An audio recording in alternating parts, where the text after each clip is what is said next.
Epipandio Labrador, komentaristang walang inuurwan, walang kinikilingan, nagtatanggol sa sinumang inaapi ng mga politikong korap na umaabuso sa kanilang kapangyarihan.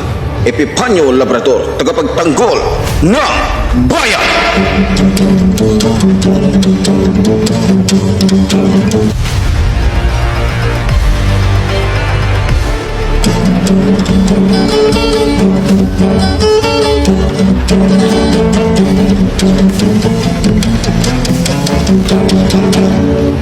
Ayun, mga minamahal kong mga kababayan, magandang araw po sa inyong lahat. At sa araw pong ito, mga minamahal kong mga kababayan, ay dadako na naman po tayo sa panibagong usapin at kung saan ay maririnig na naman po ninyo dito po sa ating programa o makikita o malalaman ang mga reaksyon po ng ating mga kababayan sa kasalukuyan na nangyayari po, lalong-lalo na po dyan sa nangyayaring hearing ngayon dyan sa Quadcom o dyan sa Kamara, no?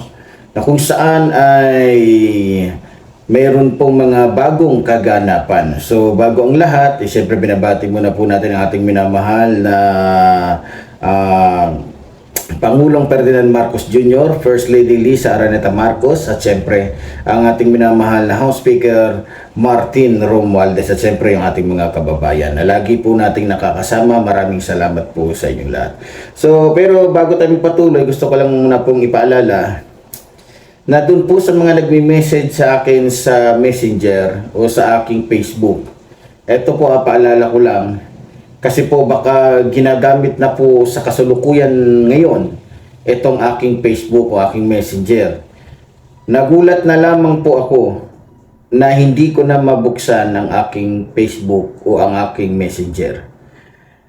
At ayon po sa aking pinagtanungan, ito po daw ay nahack. No? Ito po daw ay nahack. So hindi ko pa masyadong dahil ang tatlo pa lang ang tatanong ko dito, at nag-ano na rin ako sa Facebook, sa sa YouTube kung paano i-recover ito. Pero kahit anong gawin ng aking mga kasama o ng aking anak, hindi po talaga kaya kung meron po kayong matatanggap na message, huwag nyo pong entertaining yan, huwag nyo pong paniwalaan yan. Kailangan kausapin nyo. Kung sakaling meron po, baka gamitin yan sa hindi maganda. No? Ulitin ko, ang Messenger ko po, pati ang Facebook ko ay nahack. Buti na nga lang po itong aking YouTube ay, di ba? So, yun po ang nangyari. Kaya doon po sa mga kababayan natin na gusto pong, kasi meron po talagang hindi may masa, may nagbibigay po talaga ng kanilang tulong. No, nagbibigay po ng kanilang alam niyo naman, bilang isang YouTube vlogger, meron po talaga yan. So ang problema po niyan, pati po yung sa GCash, nagtaka po ako, mga minamahal ko mga kababayan, tumawag po sa akin yung ating taga-receive, pati yung kanyang number na GCash na ginagamit,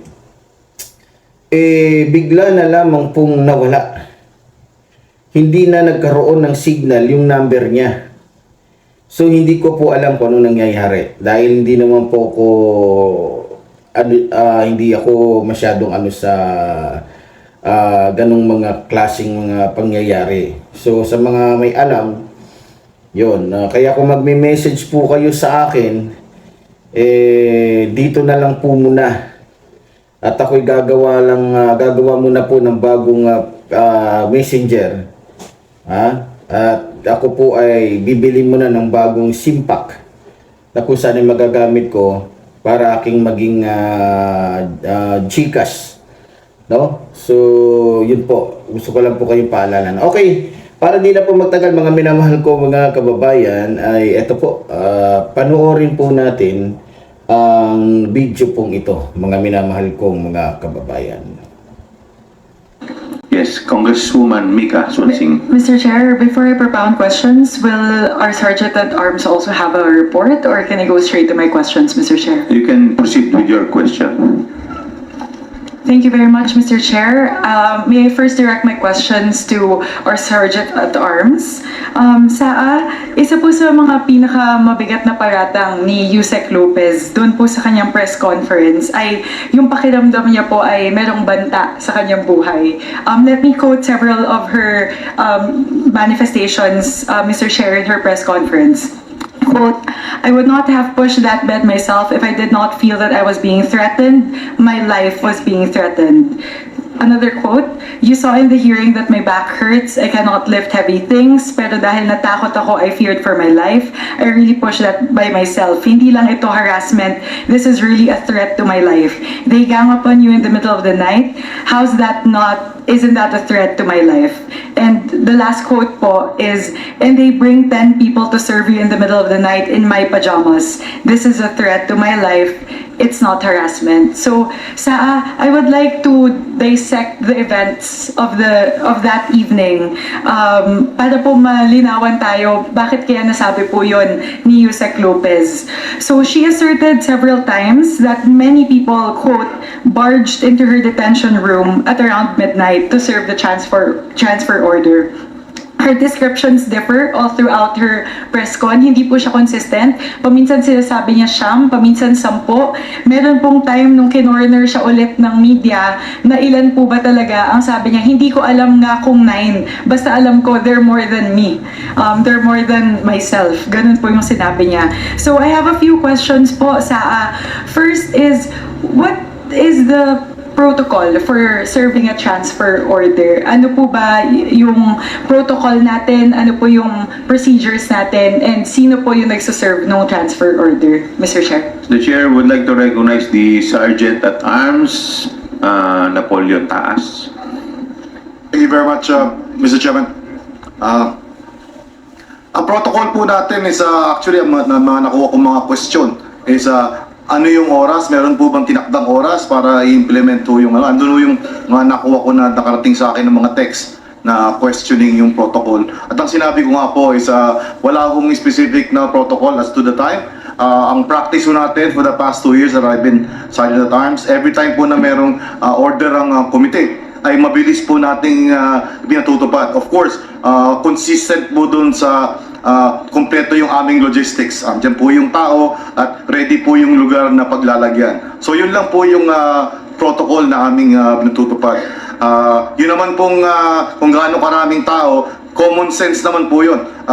Ang mahigpit lang po nating sinisiguro ay yung safety and security nung detainee. From the time we serve until the time we effectively transferred her or them to the destination. Thank you, Mr. Chairman. Mr. Chair, if I may Yes, ask Congresswoman po, Mika. sino po yung bumuo ng grupo na pumasok po doon sa kwarto para po i-serve yung transfer order? Ano po yung composition ng grupo?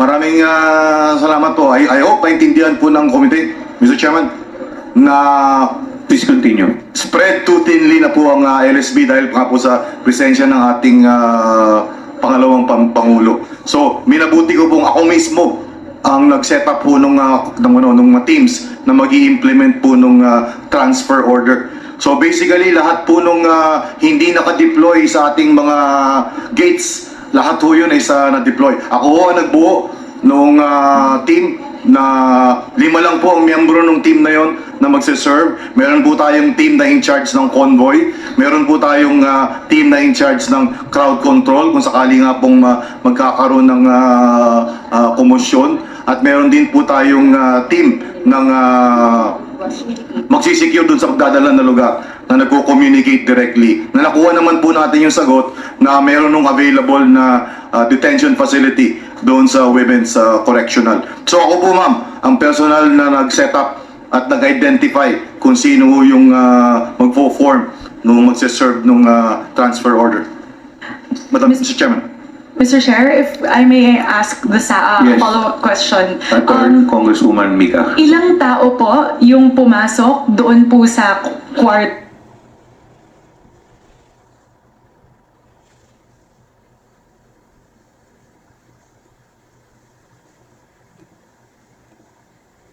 boto? Ilan po yung pumunta doon sa Medyo nawawala po. detention room para po i-serve yung transfer order, Mr. Chair? Mr. Chairman, Please continue. if I may, maganda po at yung committee po is pinangalagaan din at tinulungan ng ating Sergeant at Arms at siniguro na dokumentado yung amin pong pag-serve. At meron po kaming, aside from yung existing natin na CCTV, meron po kaming backup na videographer para nga po ipakita talaga kung ano mangyari. At kung makikita nyo po, our CCTV and the videos will bear us out na 4 lang ho yung taong pumasok at 3 ang babae at nasa likod ho yung isang abogado na lalaki. So 4 lamang po. And if you will, andyan po si ating COMSEC if they want to look at the video. Please present the video, COMSEC.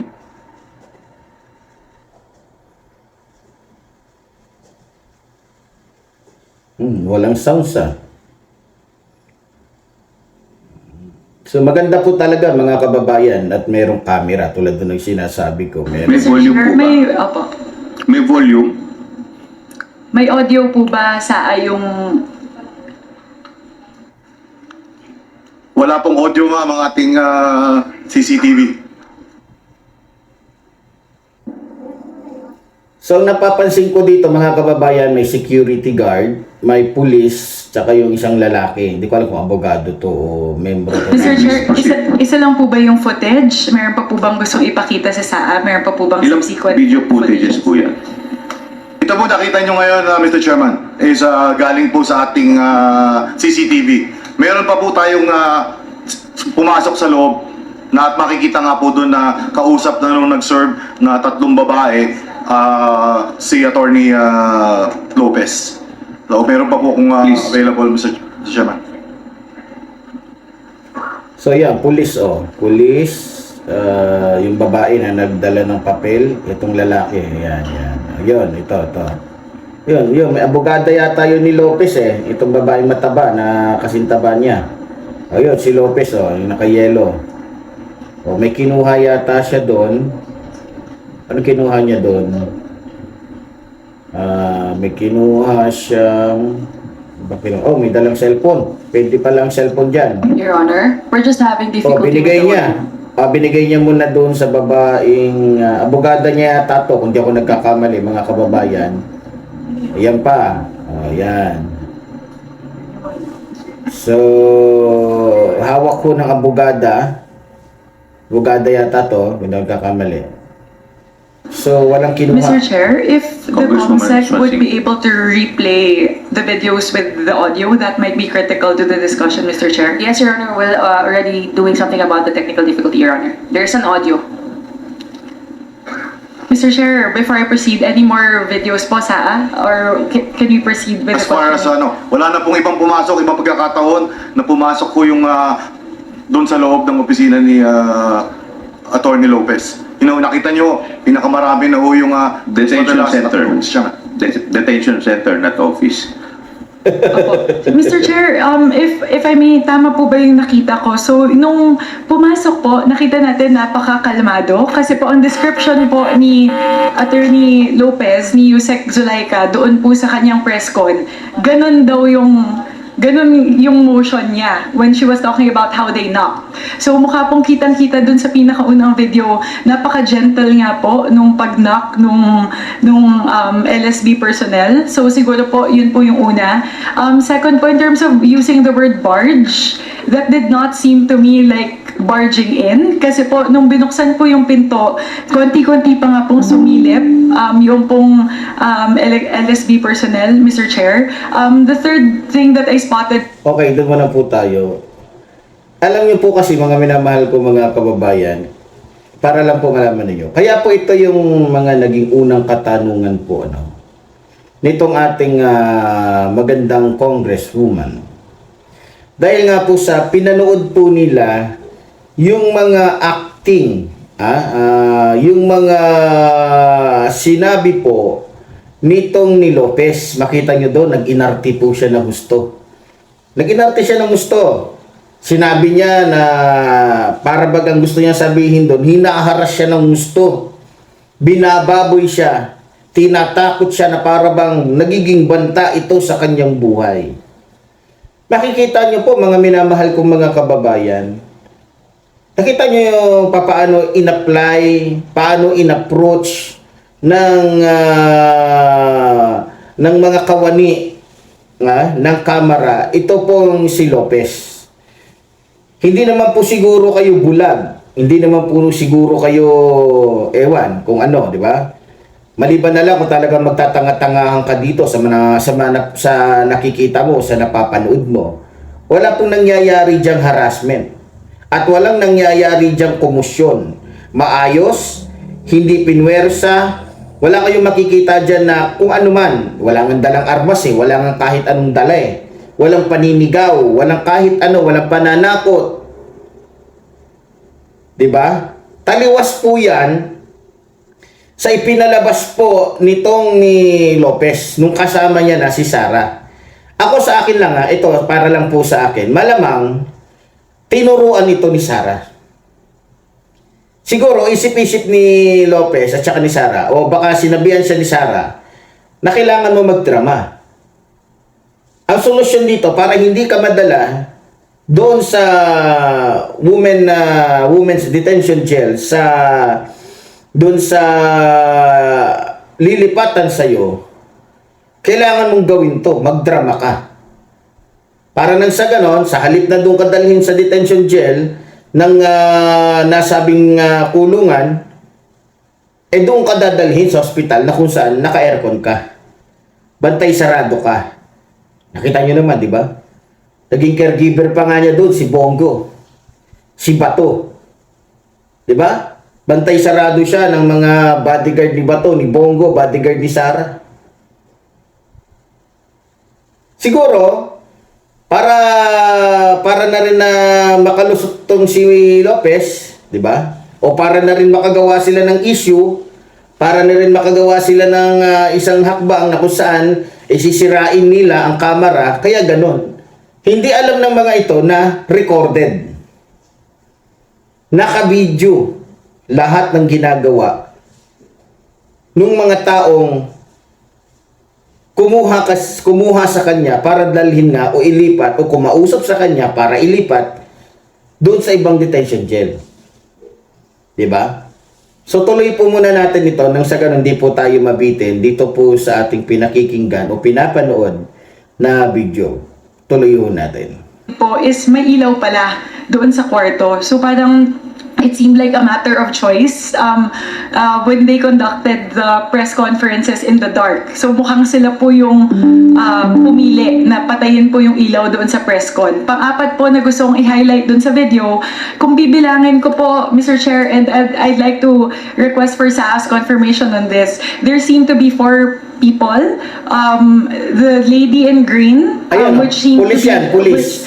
which seemed to me, siya po yung may hawak nung transfer order. The lady in the green jacket. Pangalawa po ay yung uniformed personnel na babae. Pangatlo po, parang may lalaki po doon sa bandang kanan. Ayan po, napapasok din po. At yung pang-apat po ay yung cameraman. So siguro po walang punto na humigit po sa 4 na tao yung nasa sa loob ng kwarto. So siguro po, Mr. Chair, iyan po, napakakalmado po nung sitwasyon. Parang wala naman pong altercation, walang confrontational conversations whatsoever. So yun lang po siguro, Mr. Chair. Just wanted to highlight that na mukhang wala pong barging in, wala pong confrontation na naganap, Mr. Chair. And I would like to ask sa kung tama po ba yung read ko in terms of the situation, Mr. Chair? Mr. Chairman, Before you answer that, may I know, saan po yung switch ng ilaw? Nasa loob o nasa labas? Mr. Chairman, ito pong ating detention room is nasa loob po. Even yung aircon, sila po yung may control dun sa loob. Okay, please continue, Mr. Chairman, thank you very much, Mr. Chairman, Madam Chair. Tama po yun. Dahil kung hindi maayos at mahinahon yung pag-deliver ng order is kasalanan ko po dahil ako po yung nag-brief every step of the way kung ano ho yung mangyayari. Kung pumayag nga siya na makarating magpadala sa detention center, maayos Medyo may ano po yung ating signal, ano? Oh, ano? hindi mangyayari sana yun. So, tama po yun. Wala noong sumunod na insidente na nag-serve ng, at dumami yung mga tao. In fact, yung second time po na sinubukan namin i-serve yung transfer order is nasa labas na po ng bintana at hindi na kami pinapasok. Pero still, binasahan pa rin nun natin at ayaw pa rin nun nilang sumunod. Maraming salamat po, Mr. Chairman. Yes. So, ibig sabihin dito, mga minamahal kong mga kababayan, no? Kasi pinalalabas po kasi nitong ni Sara Duterte at itong tolongges na abogada niya, na si Lopez, na pinatayan sila ng ilaw. Kasi nakita nyo, di ba, nag-press con si Sara Duterte, para medyo kaawa-awa naman yung dating nila, mukhang api, pinatay nila yung ilaw. Pero, dito nalaman natin, mga kababayan ko, na kontrolado nila lahat doon. Sila ang may hawak nung switch. Pwede nilang patayin, pwedeng hindi. Pwede nilang patayin yung aircon, pwedeng hindi. So, eto, dito nyo makikita, dito mabubuo yung pag-iimbestiga na talagang itong mga ginagawa ni Sara Duterte at nitong ni Lopez ay isang kalokohan. Isang gawa-gawang hakbang para lamang ho sirain at magmukhang api itong si Sara Duterte para paniwalain ng taong bayan na talagang ang siya ay pinupolitika para lumabas na kawawa siya nang sa ganon ay makabig niya, makuha niya yung loob ng taong bayan. So ganito po kagaling, ganito po kahusay yung kanyang estilo na kung saan ay bulok na, gasgas na kung saan madaling masundan, madaling maimbestigahan, madaling patunayan na ito ay gawa-gawa lamang. Diba? Ibang-iba po. 'Di ba? Kasi ito, detalyado ho to. Detalyado to. Wala kang masasabing scripted dito, wala kang masasabing nilaro to, wala kang masasabing ito hinihimay-himay mga kababayan. Dito sampal talaga kay Sara to lahat. Mas lalo lang siyang nadiin, mas lalo lang siyang nasira ngayon sa taong bayan dito sa ginawa niya. 'Di ba? So tuloy ho natin. Thank you. Saa, do you confirm all the statements? Yes, Mr. Chairman. Everything that I said a while ago, I confirm. So, please continue, Congresswoman Swansing. Thank you very much, Mr. Chair. Moving on, Mr. Chair, but on a similar note, all throughout the press con po, meron silang inuulit-ulit din na term na natatakot kami na anytime pwedeng i-break down yung pinto.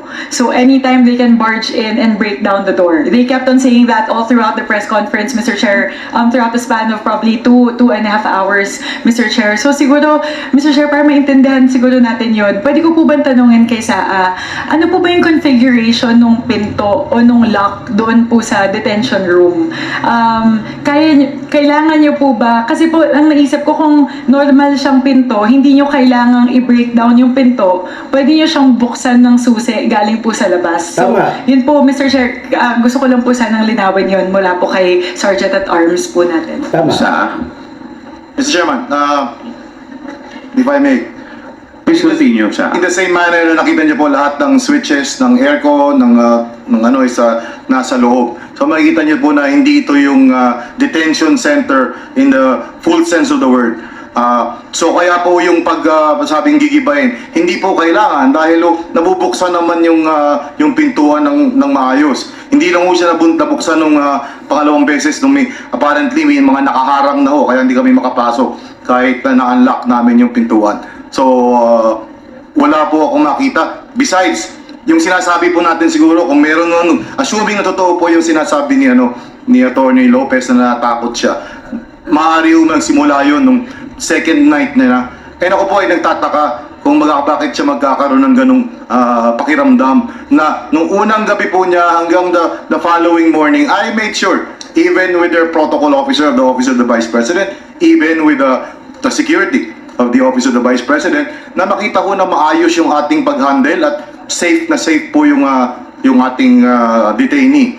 So, in fact, nung maghapon ho na yun, wala ho tayong narinig na reklamo o problema. Nag-umpisa lamang po yun perhaps nung i-implement ho namin nung second night yung transfer order. Mr. Chairman. So lumalabas dito mga minamahal ko mga kababayan, nagsimula lang po na gumawa ng kadramahan, mga istoryang gawa-gawa ito pong si Lopez, ha? Nung nalaman niyang itatransfer niya o ililipat na siya. So ibig sabihin, sinadya. Sinadyang magdrama, sinadyang magsalita ng kung ano-ano para masira ang mga tauhan ng kamera, nang sa ganun, may rason sila. 'Di ba? May rason na makapasok sa eksena si Sara. May rason na makapasok sa eksena yung mga aso, yung mga DDS at iba pa, itong si Bato, si Bongo at iba pa. 'Di ba? Nang sa ganun ay makagawa din sila ng paraan. Nang sa ganun ay imbis na madala itong si Lopez nga doon sa ano 'di ba? Doon dinala sa ospital. Mas maganda nga naman doon. Gwardyado pa siya. Naka-aircon. 'Di ba? Ang kailangan lang gawin ni Lopez ay magpikit-pikitan, kunyari ay walang alam, kunyari ay talagang baksak ang katawan niya, kunyari ay nahimatay siya. Kailangan niya gawin yon para hindi siya mapunta doon sa, alam ko na to abogada to 'Di ba? Ang galing, nakitang-kita naman sa itsura ni Lopez, magaling na artista to, kung nag-artista to, pwedeng extra to 'Di ba? Mga kababayan ko. Tapos ito pa, pinalalabas nila na, ayun nga, na pinipuwersa daw na sirain yung pito. Paano sisirain mo? May susi ka nga. Ano, tanga? Tanga lang? Ganun lang? Tanga lang? Tanga yung maniniwala sa kanila. Pero bobo na yung pinakabobo. Kung bobo na yung pinakabobo, ikaw na yung pinakabobo kung maniniwala ka sa mga gagong ito. 'Di ba? Yan ang katotohanan, mga minamahal ko mga kababayan. Mas gago ka pag naniwala ka sa isang gago. Mas bobo ka pag naniwala ka sa siraulo. 'Di ba? Paano nga naman sisirain kung may susi naman? Hindi na kailangan. Sisirain mo yun, hindi napagalitan pa yung mga kawani ng kamera. 'Di ba? Hindi porket sila kawani, pwede na silang manira ng manira diyan. Pwede pa silang makasuhan diyan pag sinira nila yan nang wala namang rason. 'Di ba? May susi. Kaya lang hindi sila nakapasok dahil nga sa ewan ko kung anong plano nito ni Sara Duterte. Kung anong plano nito ni Lopez. Anong plano ng abogado niya. Biro mo, para lang hindi madala doon sa detention, ganun ang ginawa niya. 'Di ba? Para hindi lang madala, nagsira, naglagay ng kung ano-anong pangharang. Akala mo naman talaga. 'Di ba? Wala namang masama doon At saka karapatan lang ng gobyerno na ikulong siya kahit saan gusto ng gobyerno. Dahil magnanakaw si Lopez.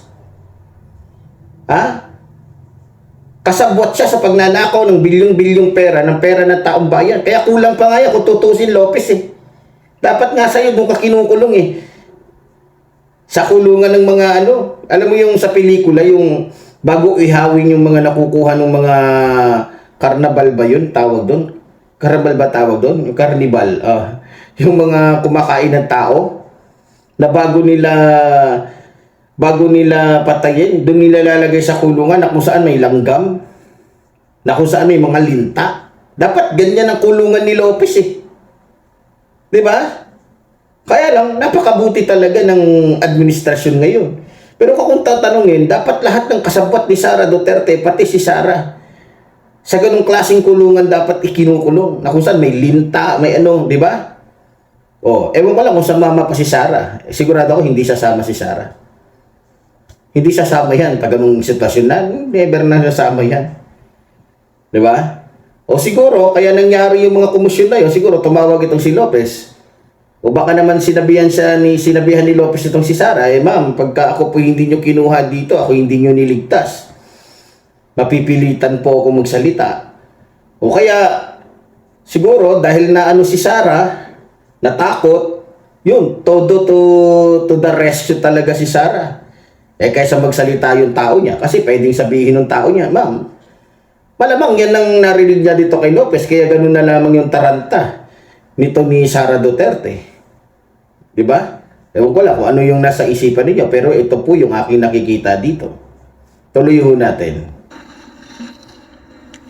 Mr. Chair.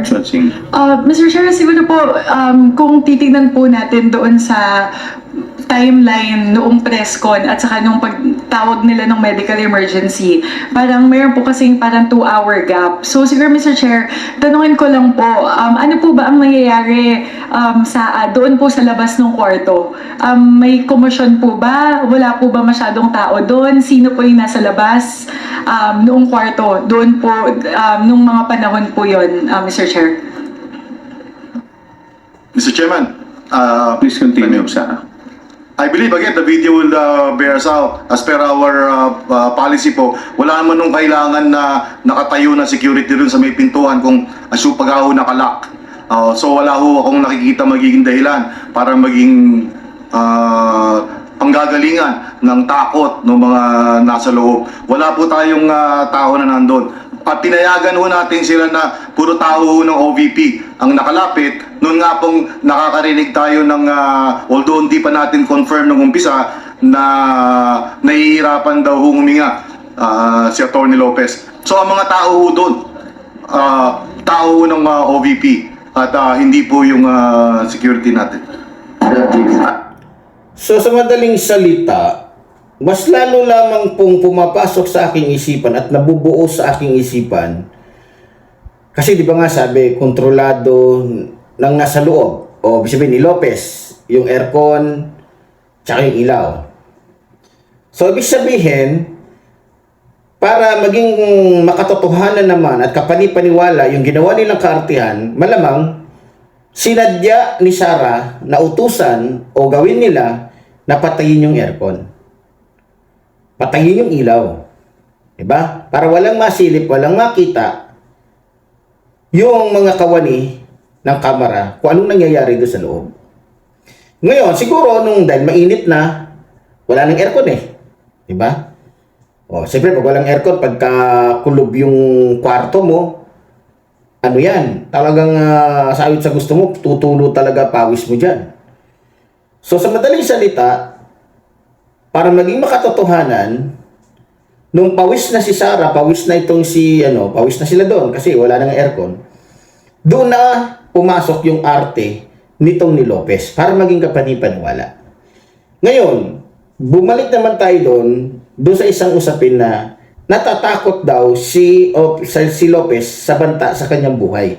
Paano magkakaroon ng banta sa kanyang buhay samantalang ang mga tao pala na nandoon sa mismong labas ng kanyang detention, doon sa kanyang kinaroroonan, na kung saan siya ay nakakulong, yung labas na yon ay napupuno naman pala ng mga tauhan ni Sara Duterte. Paano magkakaroon ng banta sa buhay? Sige nga, paano magkakaroon ng banta sa buhay itong si Lopez? So hindi ka panipaniwala, hindi ka tanggap-tanggap, at hindi mo pwedeng sang-ayunan yan. At kung sasang-ayon ka man dyan, ibig sabihin, kakampi ka. Diba? Malinaw mo na sinabi, paano magkakaroon ng banta? Taliwas sa sinasabi ito at hindi katanggap-tanggap. Yung sinasabi ni Lopez, paano siya magkakaroon ng banta sa buhay? Halos, diba? Wala, halos natakpan na eh. Ilan lang naman, 5. Ilan yung bodyguard ni Sarah na nandoon? Ilan ba bodyguard ni Sarah? Alam ko, may 400. Diba? Oh, sa dami nun, anong laban ng 4? Anong laban ng 5? Kaya, mga kababayan, napakalaking kasinungalingan to eh. Napakalaking kagaguhan to kung paniniwalaan ito ng sino man. Kahit sa hukuman, mga kababayan ko, 100%. Paplakda dito. At malalaman mo, mahahalata mo na agad na sinadya. Ba't yung sinadya na patayin yung aircon na alam nyo naman na mahihimatay pala itong si Lopez pagka walang aircon? Diba? At bakit nyo kailangan patayin yung ilaw samantalang hindi naman kayo pinapatayan ng ilaw? Nakuha nyo mga kababayan.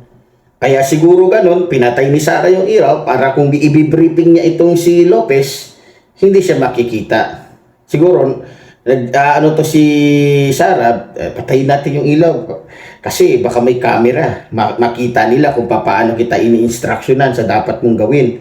Patayin natin yung ilaw para, kung i-text na lang natin para mabasa mo dito kung ano yung gawin mo, ano yung dapat natin gawin para makalabas ka dito, para may rason na mailabas ka, hindi ka mapunta doon sa Nakikita ko parang ganun eh. Sinet up ni Sara eh. Sinadya nila na ganun ang mangyari. Maghimatay-himatayan si Lopez para imbis na dalhin siya doon. Kasi alam ni Lopez eh, na may order na eh. Hindi na mababago yun. Talagang ililipat siya doon sa Mandaluyong. So para hindi yun mangyari, kailangan nilang gumawa ng kadramahan. Kailangan nilang gumawa ng kaartihan. Yan po ang nakikita ko dito, mga kababayan ko. Ewan ko lang kung ano ang nakikita nyo sa nakikita ko. At siguro, pare-pareho tayo ng nararamdaman. Pare-pareho tayo ng iniisip. Di ba? So, tuloy ho natin. So, Mr. Chair, kung sa buong oras po na yon, puro mga tao lang na OVP yung nasa labas, wala naman po sigurong dahilan.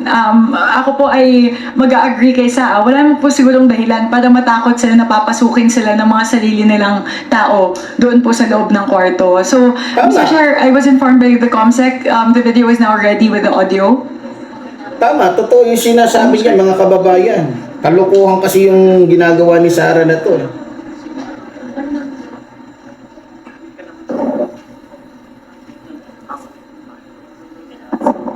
O yan, makita nyo, 5 lang yung nasa labas, oh.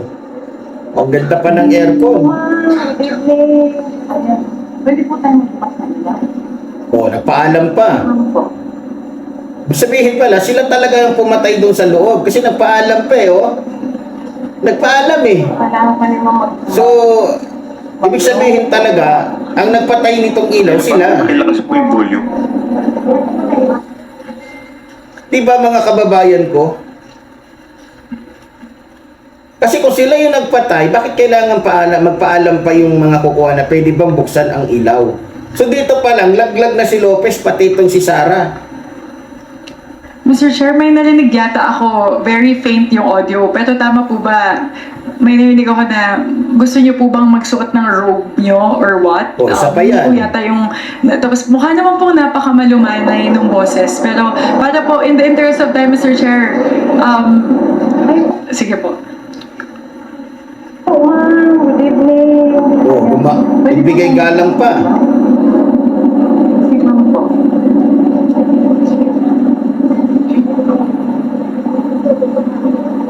Okay, so kailangan pa naman mag-robe or what? O, yun o. Good evening po. Hindi sila basta-basta pumasok.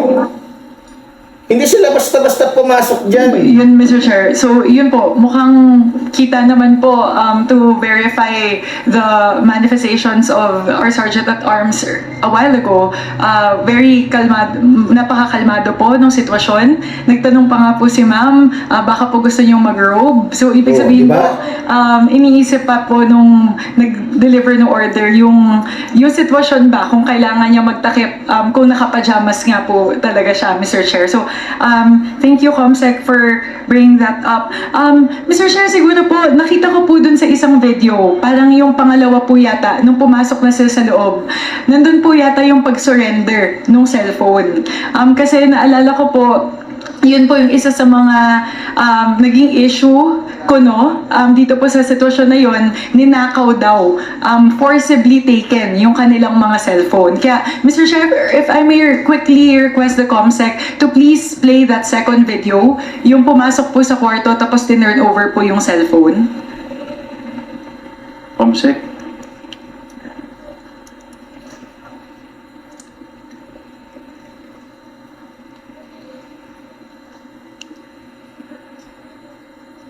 Kung hindi naman po, Mr. Chair, kung matatagal, ayan po, sige po.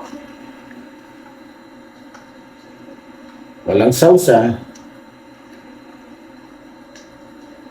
So, nakita nyo, kinakausap po. Pero nakikita ko dito, kinakausap lang naman eh. Oh. Kinakausap. Siguro pinapaliwanag May na volume po yan. bawal yung cellphone, bawal yung ganyan sa loob. May napansin akong CR doon ha. Baka doon nag-usap si Sara at saka itong si Lopez.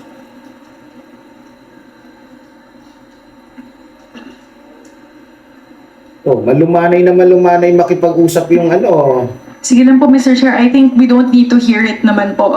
Yung mismo gesture po siguro would be sufficient to, for me to jump off from. kahit po wala ng audio, pwede po bang i-play na po natin? Kahit wala na pong audio, pakituloy lang po yung play.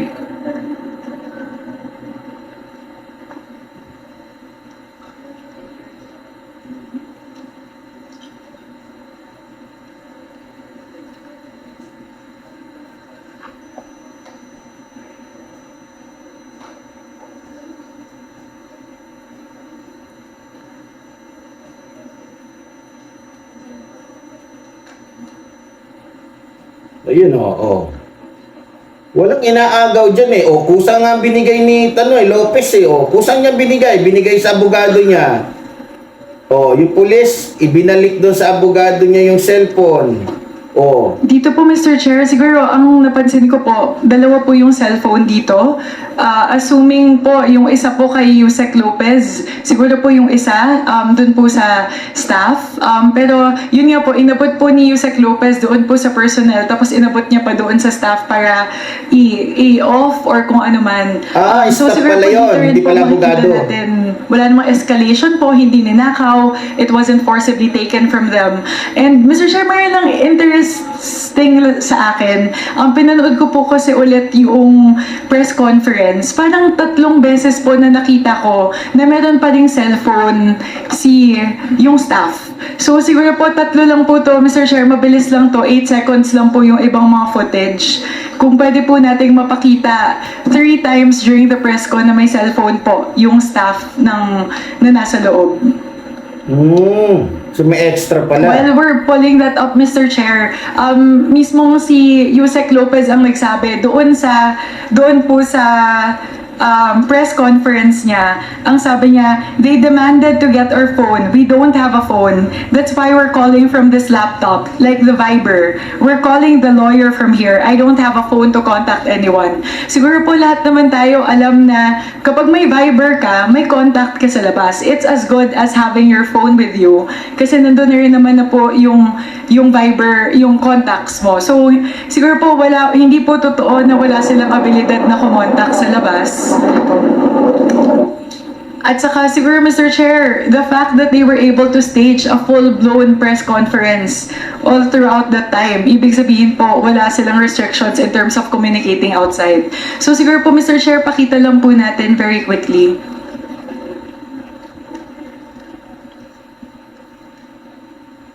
Grabe yung sa press kasinungalingan con nila, po. no? Not this one po, Comsec. Not this one. Yung 3 po na nandun sa press briefing.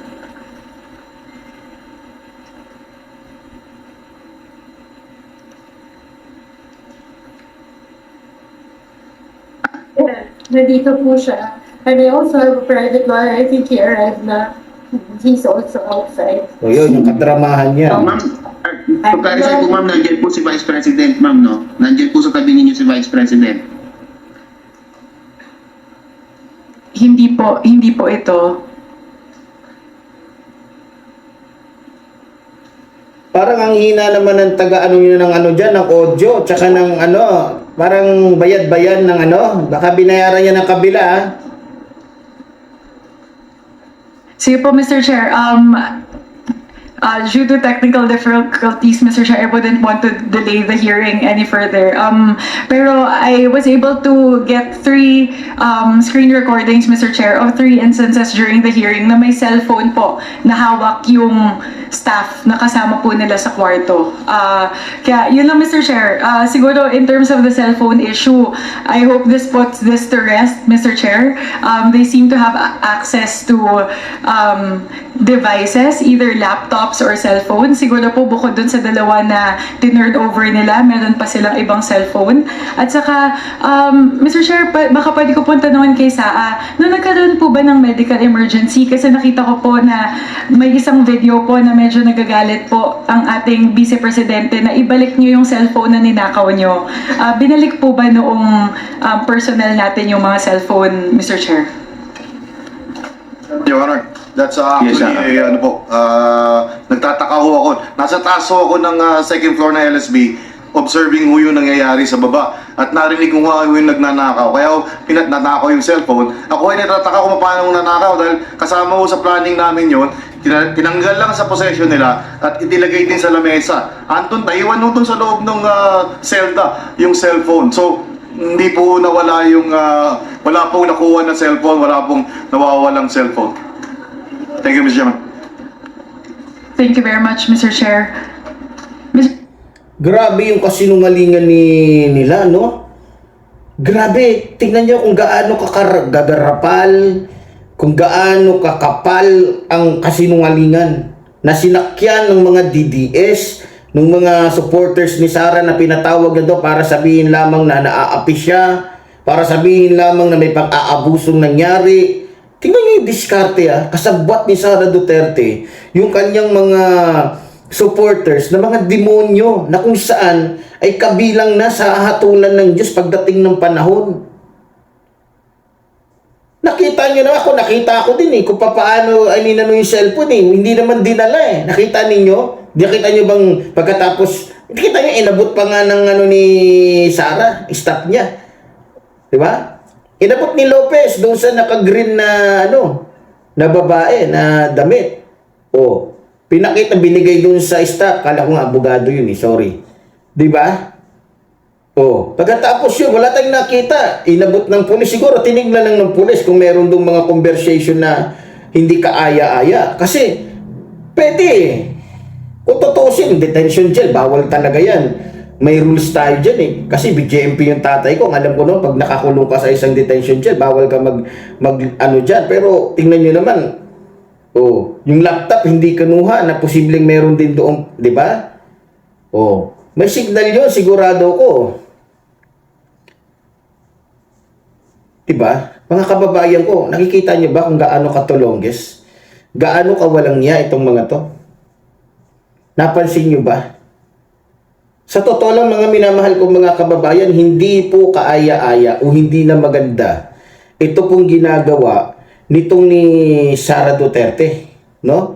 Grabe na po itong kanyang ginagawa, mga minamahal kong mga kababayan. Puro kasinungalingan na lang po yung kanyang inaano dito. Kumbaga, sinasabi. So, okay, pasensya na po kayo. Bigla pong nag-block ang aking cellphone o lobat na kasi. So, sabihin, biglang namatay. Okay, tuloy po tayo. Nakita naman po ninyo yung mga naging usapin po dito sa video na ating napanood ngayon tungkol po sa mga kasinungalingan po na ipinalalabas po ng ating mga kalaban. So, alam nyo, hindi na po katakataka yan. Likas naman po talagang sinungaling Alam naman po natin ang lahat naman po na ginagawa ni Sara Duterte, puro po yung kasinungalingan. Sino ba tatay niyan? Ano bang nagawa ni Sara Duterte? Kung titignan mo yung record ni Sara Duterte, simula nung siya ay naging DepEd Secretary, di ba? O siya ay naging kalihim ng nasabing pamunuan. Mas marami yung nagawa niyang pagnanakaw, panloloko, pagkabig sa pera ng taong bayan kaysa sa mga nagawa niya. Lalo na sa OVP, kung titignan mo, sa 100%, 99% yung ginawa niyang pandurugas, pagnanakaw, 1% lang yung nagawa niyang kabutihan sa bansang ito, na kung saan puro pagnanakaw lang talaga ang nagawa niya. Hindi katulad po ng ating mahal na Pangulo, na 210%, kung susumahin mo, ang nagagawa niyang tulong para po sa ating bansa, para po sa ating mga kababayan. Diba? So, dito mga minamahal ko mga kababayan, okay, dumako na po tayo. Ang daming nagko-comment, no? So, ito po mga tanong, si Fred Lucas, basahin ho natin itong ni Fred Lucas. Ayun po dito kay Fred Lucas, KEP, alam namin na talagang gustong tumakas ni Sara o patakasin ni Sara ang ulupong niya para hindi ito makapagsalita sa kamera. So tama po. Yan naman talaga yung yan naman talaga yung nakikita natin purpose dito na talagang sinadya niyang patakasin itong kanyang aso para hindi talaga makapagsalita doon sa kamera. Nakita niyo naman. Gulat na lang tayo, bigla na lamang pong nagdeklara na magre-resign na daw. Pero tulad na sinabi ko, kahit pa ito'y mag-resign, mga minamahal kong mga kababayan, papatawag pa rin ho to dahil involved siya doon sa usapin na yon, sa usapin po ng pagnanakaw ni Sara Duterte sa pera po ng taong bayan. Okay, dito naman po tayo kay Luha Lalu 357. Hindi ako naniniwala sa mga sinasabi ni Lopez. Siyempre, best actress ang amo, baka tinuruan. So, pwede rin, mga minamahal kong mga kababayan. Talagang posible na tinuruan talaga to. Kasi, nagka-leche-leche lang naman, nagkagulo lang naman, simula nung umiksena na po itong si Sara Duterte. Mga minamahal kong mga kababayan. Kitang-kita naman po, mga kababayan ko. 'Di ba? Nasimula lang na umiksena itong si Sara Duterte, siguro humingi ng tulong itong si Lopez na itakas mo ako dito, dadalhin ako doon sa women's detention na jail o facilities doon sa ng mga baliw. Sa totoo lang mga kababayan ko, bagay naman talaga dito kay Lopez na dalhin doon sa kulungan ng mga baliw. Tingnan naman yung itsura ni Lopez. Mukhang walang pinagkaiba doon sa mga tunay na baliw. 'Di ba? Para lang makakuha ng intensyon sa taong bayan, para lang masira ang taong bayan. Sinamantala ni Sara yung pagkakataon, nagpatay ng ilaw para sabihin aping-api sila, para sabihin na kaya nahimatay si Lopez kasi walang hangin, pinatayan sila, walang aircon. Tingnan niyo yung mga katarantaduhan, mga kababayan. Akala nila mamamayagpag sila, akala nila magwawagi sila, akala nila maluloko nila ang taong bayan. 'Di ba? So dito naman po tayo kay Lucas Berno. Maganda ang ginagawa ng Kamara. Mabuti siya sa ating mabuti nang sa ganon ay walang mga Pilipinong maloko nitong ni Pusit. Pusit talaga ang tawag nila dito, no? So, sa akin, pabor po ang kung hanap natin katotohanan, pabor po ako sa nangyayari dyan sa Kamara na dapat talaga imbestigahan ito. Kaya nga ito, ang ganda-ganda ng tanungan, sagutan dyan sa Kamara ngayon. Para lumabas yung katotohanan na napakasinungaling talaga nito ni Sara Duterte, napakasinungaling pati ng kanyang alagad na si Lopez na kung saan balak pang sirain yung mga kawani ng Kamara. Diba? Balak pang siraan, balak pang papanghitin ang image ng ating mga mambabatas. Pero hindi sila magwawagi kasi tulad nga ng sinabi ko, mga minamahal kong mga kababayan, diba? Magwawagi at magwawagi pa rin po ang katarungan at ang katotohanan.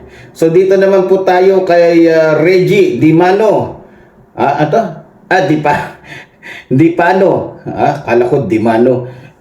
So sabi po niya dito, mga minamahal ko mga kababayan, nag-prayer rally sa Davao ang mga alipores ng mga Duterte. Nakablock silang lahat dahil daw ito ay simbolo ng pagkadismaya kay PBBM. Alam niyo mga minamahal ko mga kababayan, ito po ang katotohanan yan. Prayer rally tapos nakaitim sila. Bakit? Kulay ba ng Diyos yang itim? Hindi Kulay ng demonyo yan. Kaya yung mga nagrarally doon, kung nananalangin man yun, hindi yun sa tunay na Diyos na nanalangin, kundi kay Lucifer. Biro mo ba naman sa dami-dami ng kulay, ba't itim ba? Pero kung sa bagay, match naman. Match sa pagkatao ni Sara Duterte. Match sa mga pagkatao ng mga DDS. Match sa sinusuportahan nilang si Digongyo na kung saan maitim pa sa alketran yung pagkatao. Diba? Pero hindi yan sasagutin. Nakita nyo naman Diba? Hinahayaan na ng Diyos na makarma sila. Hinahayaan na ng Diyos Ama dahil minura. Prayer meeting, prayer rally kayo dyan. Ipagdasal ninyo si Sara, ang ipagdasal ninyo si Duterte na kung saan pinagmumura niya yung tunay na Diyos. Ang ipagdasal ninyo si Kibuloy, ang pagdasal ninyo si Sara na kung saan talagang dahil sa kanyang kawalang galang, dahil sa kanyang pagiging addict, sa kanyang pagiging tulonggi, sa kanyang pagiging abnormal, sa kanyang pagiging kumbaga wala na sa sarili, ayun, nagka-leche-leche lalo. Di ba? So dito naman po kay Esther Estilita, ano tong basa dito? Crucial. Hindi ko alam kung ano to. Tama ba tong pagkabasa ko? Crucial. So sabi po niya dito, malapit na managot si Sara. Iimbestigahan na ng Kamara, huhulihin na ng NBI dahil sa pagbabanta kay PBBM. Lagot ka. Yun. So, talagang mangyayari ho yan. Kasi tulad nga ho ng sinabi ko, mga minamahal ko mga kababayan, hindi pwedeng biro-biro lang yun. Hindi pwedeng sabihin na naman ni Sara na dala lang siya sa ganito. Nasanay siya eh. Nasanay siya. Nakagawa nga siya ng lusot para matakas niya itong si Lopez, pero nakagawa naman siya ng napakalaking krimen na kung saan talagang delikado to, dahil alam naman natin na talaga kayang gawin niya ng mga Duterte dahil mga likas na mga mamamatay tao ang mga Duterte, likas na kawatan, likas na mandarambong, likas na sinungaling, likas na mga demonyo. No? Kaya ako, sa nakikita ko, sa mga ginawa ni Sara, sa mga kinikilos ni Sara, malalagay talaga siya sa alanganin na kung saan mai-impeach talaga tong nakaluka na to. Yun ang inihintay niya eh. Iniisip ni Sara na pag pina-impeach siya, magpi-people's power daw sila. Yun ang nakita ko, yun ang narinig ko eh. Alam mo, Sara Duterte, wag kang mag-isip na ang yung bumoto sa iyo noon, yun pa rin yung dami na makikipaglaban sa iyo at kakampi sa iyo. Sa 100%, palagay na sa 32 million, buti kung meron pang 5 million na sumusuporta sa iyo. Lahat yun, nandoon na kay mahal na Pangulong Ferdinand Marcos Jr. Wala ka na, Sara Duterte. Isinusuka ka na kasi ng taong bayan dahil sa iyong kasinungalingan, dahil sa iyong katarantaduhan. Yan ang katotohanan. So mga kababayan ko, dahil mahaba po yung oras, mahaba yung panahon na talakayan dyan po sa kamera, so antabayanan po natin na lang yung iba pa pong mga detalye na dapat po natin pag-usapan dito, na kung saan, nakita nyo naman, grabe yung mga kasinungalingan, no? Naglalaban po ngayon yung kasamaan, kabutihan, yung kasinungalingan at katotohanan. So sana po sa mga kababayan natin, lagi po tayong pumanig sa katotohanan at huwag pumanig sa kasinungalingan at kasamaan. So muli po, tulad po ng sinasabi ng iyong lingkod, mabuhay po ang ating inang bayan, mabuhay po ang nagmamahal sa ating inang bayan. Maraming salamat po.